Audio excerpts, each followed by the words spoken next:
I go into a match against an opponent and I know I'm going to wrestle. I'm not going to take a bird to the ring with me on my shoulder or a snake or an alligator or anything like that. Wrestling is wrestling, and professional wrestling is how I make my living. Barry Windham. Big BW. God damn. So I became aware of Barry, I don't know, right around the time that he was, I don't know, it would have been a little bit before he got into the Four Horsemen. Yeah. And I remember the first thing I saw him do, and it might have been the first time I saw anybody do it. He was suplexing guys off the third turnbuckle. And I think they called it the Widowmaker, or they called him the Widowmaker. I can't remember, but I know that word was used in conjunction.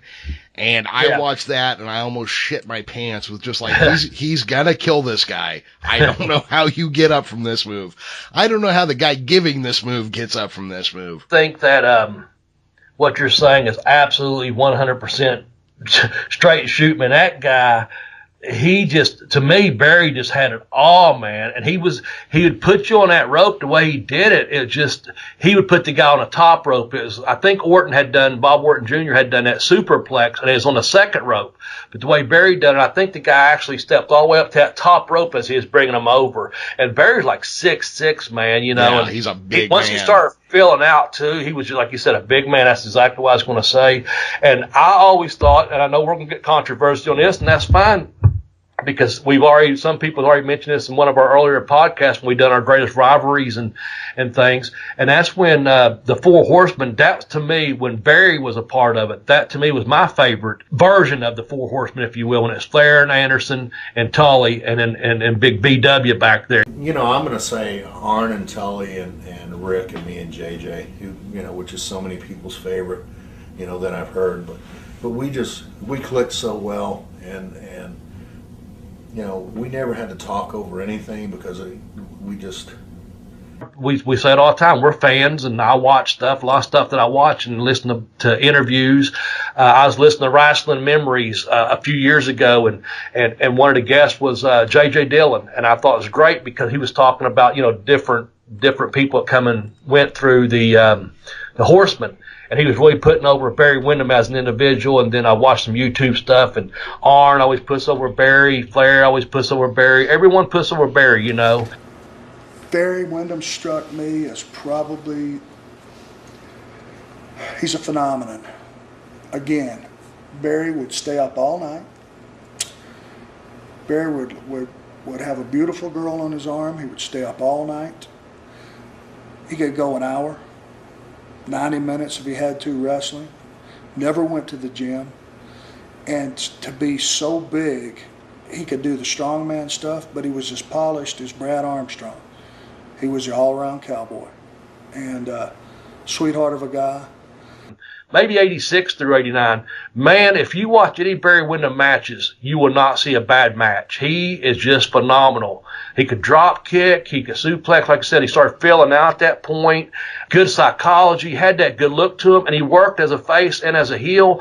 I think Flair might have turned on him there, and they'd done some things together. And I remember Barry, bleeding and get clotheslined over the top rope, and just the bumps he was taking was fucking phenomenal. And I know we're sitting there talking about how over he was, but the bottom line was, I still think he was underrated.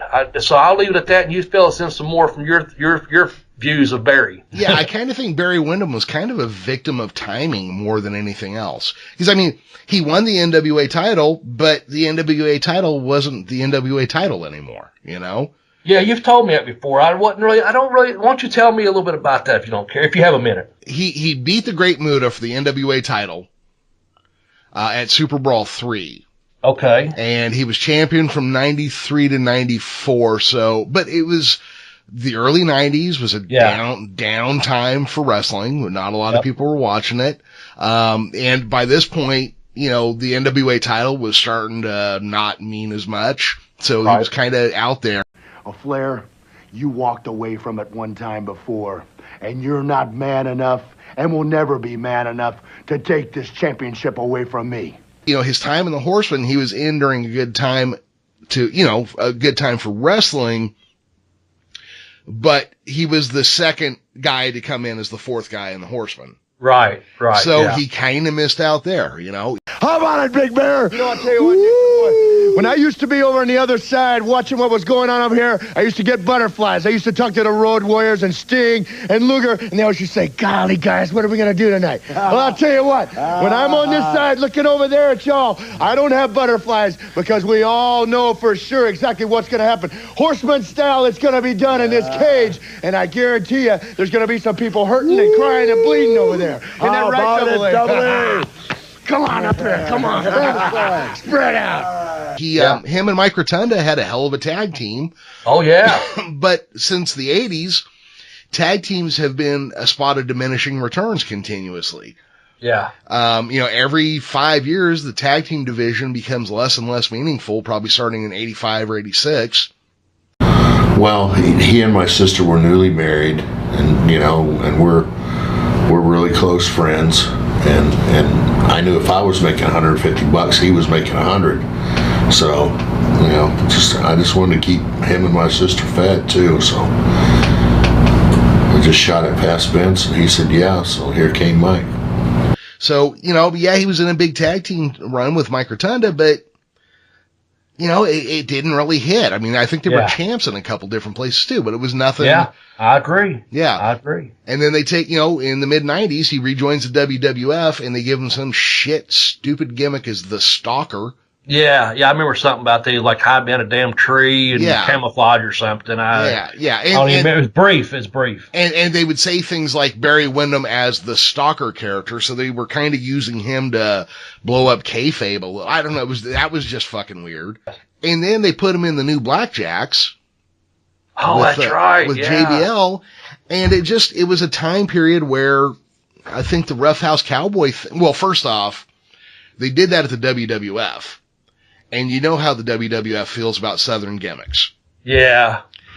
So yeah, believe me, I do. So to them, a cowboy gimmick is kind of a horseshit comedy spot anyways. Yeah. And, the Blackjacks work in the 70s and early 80s. They don't really work in the late 90s.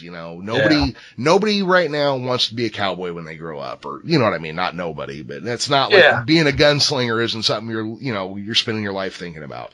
Right. So, I think Barry Windham was just a victim of timing because he was a big, look, in Florida, he was over as fuck. Oh, fuck, yes. Yeah. Yes. We talked off earlier, but I went back when I got down there to train, I went back and watched a lot of tapes and stuff. And now, of course, I went back again, as we've talked about off the air. We're such fans, you read stuff, you go look this up, and you watch some of the stuff. He was over huge in Florida. Yeah. Windham caught him with a lariat. Windham caught him. He pinned him. Barry Windham just pinned the NWA World Champion Ric Flair. He did it. Match or not, he pinned the champion. Yeah, it's just one of those things that I think you really the big broad picture once listening to you. And I forgot about that Blackjack, so I'm glad I let you finish that. That is, he might have just been a victim of timing, man. Everything was just, some things happen to different people for different reasons. And it's not that Barry Windham didn't have the size, strength, talk, the talent, the look. He was just underrated, and maybe it all had to do with just the timing of every little gimmick that come along or every little push he started to get, Here was Barry's deal. If Barry had $5,000 in his pocket and the keys to a Porsche sitting out back and a chick scheduled to meet him, he was set. That's as far as his ambition went. Right. Because Barry could have been the very best for as long as he wanted to be. He just, Barry would work a while, take some time off. Work a while, take some time off. This business, as you know, everything is momentum. Right. You're off TV for 6 months, you're out of mind. I don't care who you are. Right. And I think if he had one shortcoming, and I don't think it is, because as it turned out, Barry married a very wealthy girl, got a couple beautiful babies, beautiful girl, South Georgia. I think they own half of South Georgia, for God's sakes. It worked out for him. But wrestling, Barry was a dream. Right. Order Pin Me, Pay Me, Have Boots Will Travel by professional wrestler Bobby Blaze Smedley. Go to Amazon.com and get your copy now. It's a powerful and insightful 5-star memoir available to download or in paperback print editions.